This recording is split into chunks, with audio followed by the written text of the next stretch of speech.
We have some news to catch up on here on the channel, and some of these news items pretty significant as we'll see what direction the Ontario Hockey League goes and whatnot. But let's start things off in Ottawa because there was a big vote on Friday. It was over Lansdowne 2.0. The debate started at 10:30 Friday morning, and a decision wasn't made until just about the Barrie Colts game in Sudbury. I was following along on my phone, just checking for updates, and just as we were getting ready for the broadcast, the decision was made. Ottawa City Council has voted 15-10 in favor of the new event center. Now, this has been discussed for the last few years.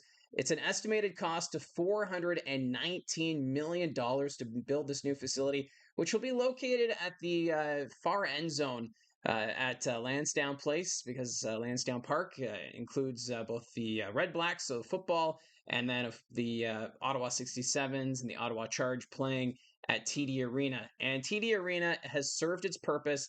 It's time for a new facility, but the debate was whether or not it's worth the cost, and the other concern being the amount of seats, because capacity at TD Arena 9,100. Now you're losing over 3,000 seats to play in a new facility, which now has the Ottawa Charge and the PWHL concerned because the capacity is only 6,000 for hockey, which the PWHL says is not enough, but it is a great amount for junior hockey, as the Ottawa 67s averaging over 3,000 fans per game. Although, if you look back in the history of the Ottawa 67s, they had well over 8,000 fans per game in the early 2000s. So we know that there's support for the junior hockey club. So it also creates more of that supply and demand, which I'm sure if you're a business person, you see that and you want to capitalize on it. But lo and behold, we do have a new arena on the way for the city of Ottawa. It was a lengthy debate, and the mayor basically coming out and saying that this project needs to be done. He understands where the PWHL is coming from. He says, he understands from a business point of view that you want to get the most out of it, although we'll see what happens next, because the city of Ottawa also working with the Ottawa Senators to build the LeBreton Flats, which is downtown Ottawa. So you have an NHL-sized arena in the planning stages. So could the Charge just relocate to the LeBreton Flats or the Canadian Tire Center in Canada? What are they going to do at that facility once the Senators move out? So out of all the decision making, it's the PWHL that's a little bit in limbo. But when we focus on it from an OHL perspective, the Ottawa 67s will be getting a more junior hockey focused facility. And the construction, it's expected to begin in early 2026, and they want it completed by 2028, which is kind of similar to the arena plans in Sudbury. So the next time we have the Memorial Cup coming to the Ontario Hockey League, could we see Ottawa and Sudbury going head to head as potential hosts for that tournament in 5 years' time? But so it is exciting, I think, if you're a 67s fan. If you're a resident of Ottawa, it sounds like there's some concerns in regards to the cost of this project, because they're saying that it could actually push closer to $500 million to build. And then you've also got all the timelines with the other projects. So 28 is when they want to open the new event center. So they'll tear down the TD Arena at that point, so the North Grandstand of the football field. And then by 2030, they expect to have that North Grandstand built for 12,000 seats. And then in early 2030s, you'll start building the residential towers and the commercial development. So it's a huge project that's been going on for several years in Ottawa. And we're now at the point where they've approved the construction of a new event center, home of the Ottawa 67s, and we'll see how it plays out from here. I'm curious as to see how this all plays out, because TD Arena, despite all its quirks and whatnot, it is a very fun venue to be at for junior hockey. So the Barrie Colts are going to be in Ottawa twice this regular season, so I'm really excited to go in there and call a couple more games before eventually they open the brand new arena. So that leaves us now with Sudbury and Ottawa for sure getting new arenas. Brantford is in the process of approving a new arena, although when I was in Brantford last time, I was speaking with a few people who kind of have doubts that a new arena will actually be built, because they say that people in the city want a new hospital. That's the big focus for residents in Brantford. So I think from what it sounds like, you signed that 15-year lease agreement with the Hyman family to keep the team in Brantford.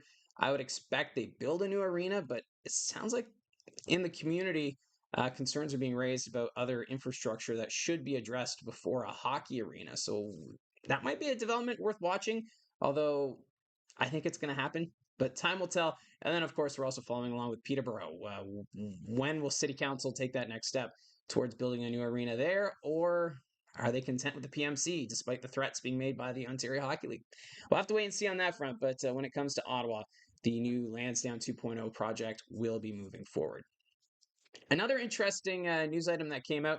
It was first reported by a article out of Le Journal de Québec that the USHL and the CHL could be looking at a potential merger. So let's catch up on everyone where we're at. Because of the NCAA decision, we had two teams in the USHL, the Muskegon Lumberjacks and the Youngstown Phantoms, express interest in joining the Ontario Hockey League, as they were afraid that talent would, of course, be moving on to the CHL now that NCAA eligibility is no longer void if you play for the Ontario Hockey League. So those concerns started about a year ago, and then the questions started to come up. Okay, what is the USHL going to do to stay competitive? They had litigators now involved as USA Hockey blocked those two teams from joining the OHL as expansion markets. That's still in the courts as of recording today for Muskegon and Youngstown. But last week, the NHL has stepped in to hold conversations with the CHL and USHL where they're trying to put together a framework to support junior hockey across North America. So, under this proposal, it would work out in a way that potentially we would see the USHL operate as a fourth league within the Canadian Hockey League. So, with that in mind, how does that impact the U.S. National Development Program playing out of Plymouth, Michigan? And then with the Memorial Cup format, do you still need a host, or are you now going to have 5 teams competing for the Memorial Cup? So there's a lot of things that still need to be figured out. But when you look at the map for the teams in the USHL, so there's 16 teams right now. And my idea here is maybe it's out to lunch. You'll have to let me know. But what if, okay, so you absorb the USHL into the Canadian Hockey League, create that fourth league, but have Youngstown and Muskegon join the OHL because you already have teams in Michigan and Pennsylvania. But then the teams west of Lake Michigan, why not create a new league, which would then also include Thunder Bay, teams in Manitoba, so like the Brandon Wheat Kings. So then you have a more centralized league because travel in the Western Hockey League is quite incredible what they do. So let's use the Brandon Wheat Kings as an example. To travel from Brandon to Victoria to face the Royals is about 24 hours. If you were to say put them in a new central Canadian Hockey League of some sort, they would be traveling to, say, the Chicago Steel, which is about 11 hours, or down in Nebraska, you're looking at 12 hours, 11 hours. So the travel would be easier for a team like Brandon. And then we've had all the debates about could Thunder Bay host a team in the Ontario Hockey League? Travel is the biggest concern. But if you have Thunder Bay playing teams in Chicago, in North Dakota, South Dakota, Wisconsin, those are closer than a lot of the teams in the Ontario Hockey League. When we were in Sault Ste. Marie over the weekend with the Barrie Colts, I looked it up on the GPS just out of curiosity. 7 hours from Sault Ste. Marie to Thunder Bay. And that's on top of it already being 6 hours from Barrie. So that's where I think if you created a central CHL league as the fourth, then you could have a market like Kenora, Thunder Bay, Winnipeg could have another franchise. And then you would establish that with the pieces left over from the USHL, if that's the direction they're going.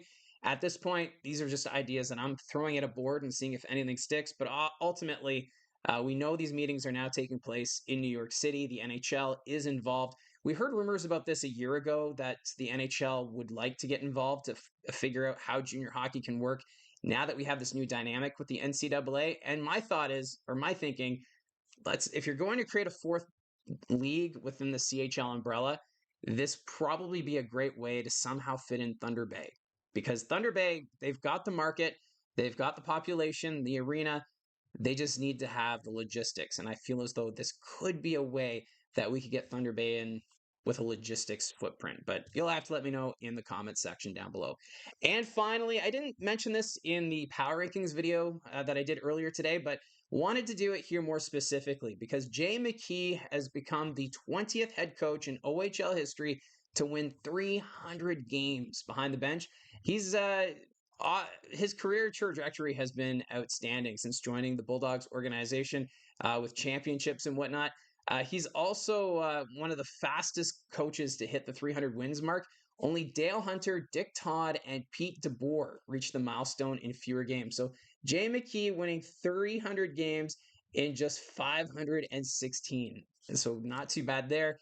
Next for him to catch at the time of recording is Dale Howarchuk, who had 305 wins as a member of the Barrie Colts. And then it's Wayne Maxner, who coached Windsor, Sudbury, and London. He has 341. So a little ways to go to catching up to the all-time record, which is being held by Brian Kilray of the Ottawa 67s. He had 1,194 victories during his coaching career, but still pretty exciting here. Jay McKee with the 300 wins, so big congratulations to him.